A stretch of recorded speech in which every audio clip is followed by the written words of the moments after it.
Hi guys, Tracy Andos. Welcome to my channel. Today we're talking about my favorite show, Married at First Sight Australia. This is episode 20 and this is season 13. So let's get started. Please subscribe so we could chat later.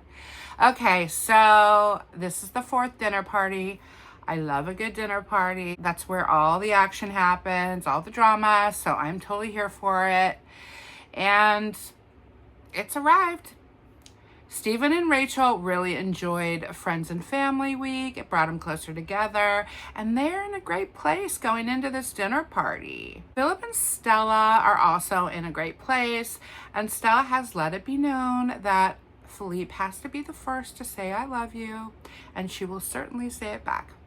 So we're waiting for that. I really think that Philippe thinks of this relationship as very important and long-term, and this is a very private moment, and it will probably be kept between the two of them. That's what I think is going to happen. But we'll know about it when it happens. Scott finally met Gia's daughter, which is awesome, who gave him the approval, which is what we've been waiting for.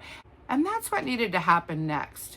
Gia's outfit is next level gorgeous, and she and Scott, even though they had a tumultuous 24 hours, they're coming into this dinner party very strong, very resilient, and very happy. So I'm very excited about that. You know, they seem to get through their issues pretty quickly, which is a great sign in a relationship. Even though she's a bit reactionary and she left, she just needed to cool down. But within 24 hours, they were back on track because Scott listened and he did the right thing and he got rid of those pictures. I believe the incident with the ex-girlfriend needed to happen. Guys, don't keep your pictures of your ex on your phone, especially 500 of them. That's never going to turn out well. Girls don't like this, and rarely do they do that to men. That's just not something that we do. Juliet storms out and is over Joel's antics.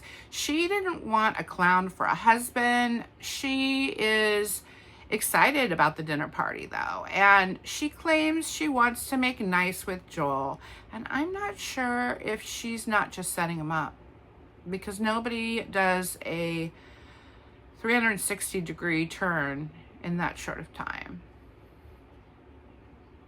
I mean, she couldn't even look at him the day before, so how all of a sudden is she playing nice? And he's not buying it either. He's like, who is this person? I don't know this person, not the same as last night. And she really believes Joel's the one being fake, but she couldn't be faker right now.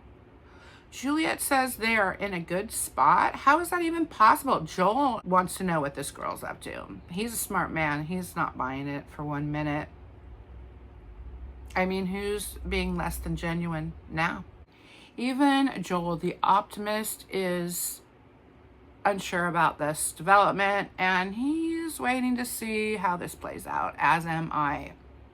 Beck is apprehensive about going to the dinner party. I mean, she has to face all the people that she just went completely Richter on last time, and it's not going to be fun, but she and Danny are in a good place, and she promises him to not be so reactive and just try to have a good time, not try to destroy everybody's relationship. It was not a good look for her. Last two parties didn't go well for Beck. She just really needs to keep her emotions in check. It's going to be hard for her, and let's hope she can behave this time. I believe that's what's going to happen, but we'll see. At this point, she plans on doing some apologies, but her apologies just are words without action. Nobody is really there for it anymore. No one believes she's being genuine. David has really had it with Beck's behavior, and he is not a super confrontational guy, but he is protective of his girl, and it isn't sitting right with David. I think it'll most definitely be addressed tonight. Stella's dress is amazing, and she looks unbelievable and so happy. Sam and Chris are first. They are super chill and ready for the fireworks to begin. I'm glad Sam is excited for Chris and his baby news. and we'll see how they tell the crowd. I just think Sam's a supportive person, which is really nice for Chris. Scott and Gia look pretty good considering they had such a huge fight. I feel like they're back on track and they've tackled some very important issues. Stella and Philip arrive, and these two are very much just all about each other and could care less about anybody else and their shenanigans. It's not going to derail their happiness. Tyson is telling Steven to speak his mind, that he is the man in the relationship, and David tells him, dude, just be yourself. Do not take advice from Tyson. And I think that couldn't be more true.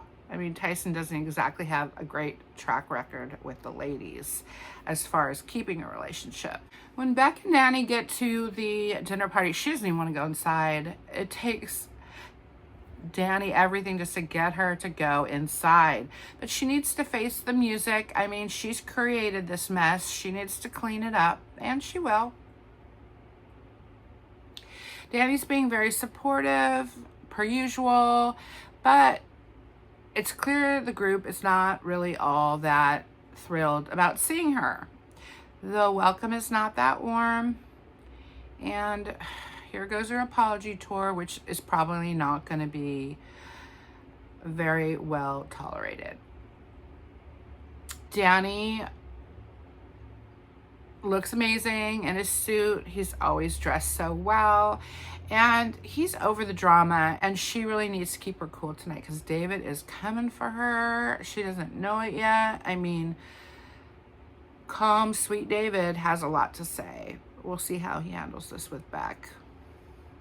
The tension is intense between Joel and Juliet. There's really nothing else that you could put your attention on. It's all about these two. Juliet couldn't get away from Joel fast enough when she came in. I don't think Joel is going to go along with Juliet's lies. I mean, she came in to his apartment this morning like, everything's great, we're doing great. He's like, who? What? We're not doing great. It couldn't be farther from the truth. And he sees her already leaning with this story, but he's not going to be a liar. He's going to tell everybody what's going on. And I don't think she was expecting that. I don't know why she's being such a liar to everybody and telling these stories about Joel. It's not necessary. You don't like him, you don't like him. But she tells everybody in the group that Joel said that he's the star of the show, and Joel never said that. What he said was, you don't see the star or brilliance in me. And that what she heard was completely different.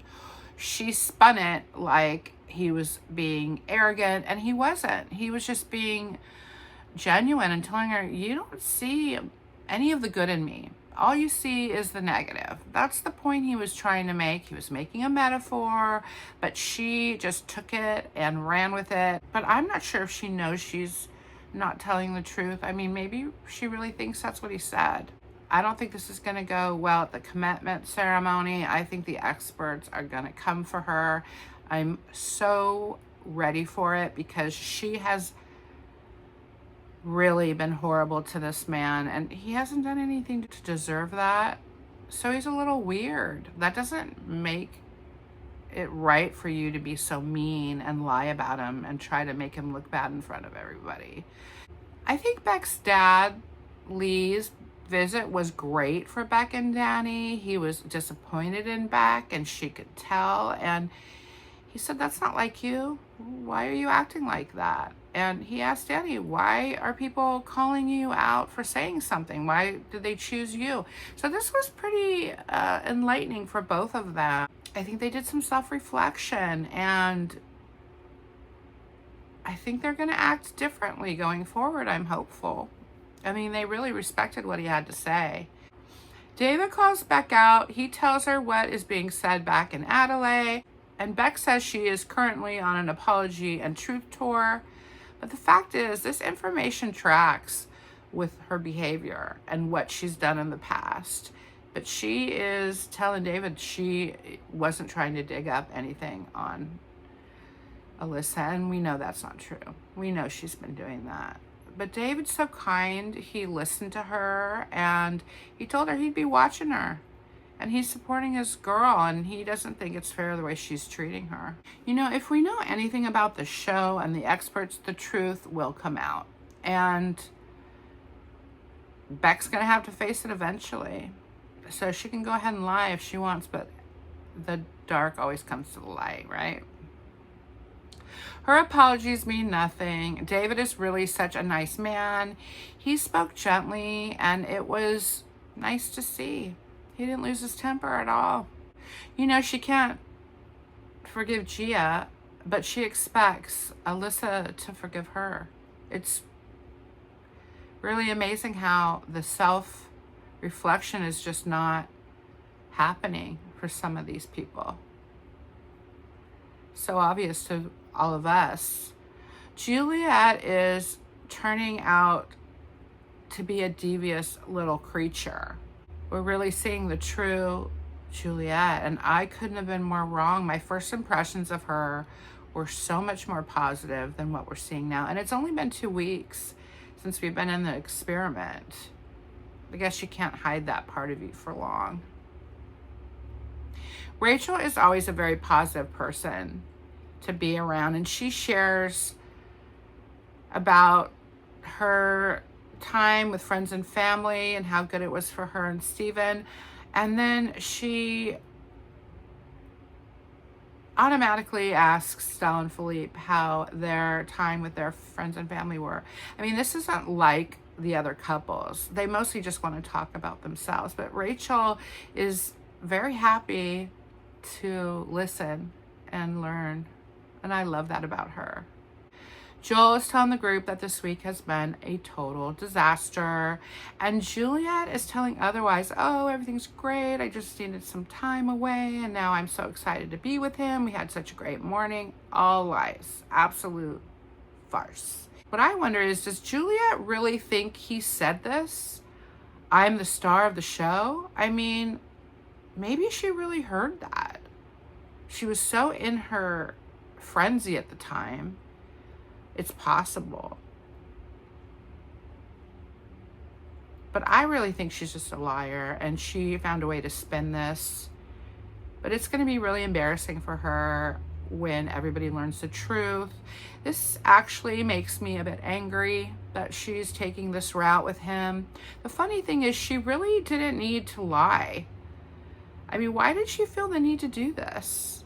People already thought he was weird. It's such odd behavior, and some of the group are believing her, which bums me out. I can't wait for her lie to be divulged.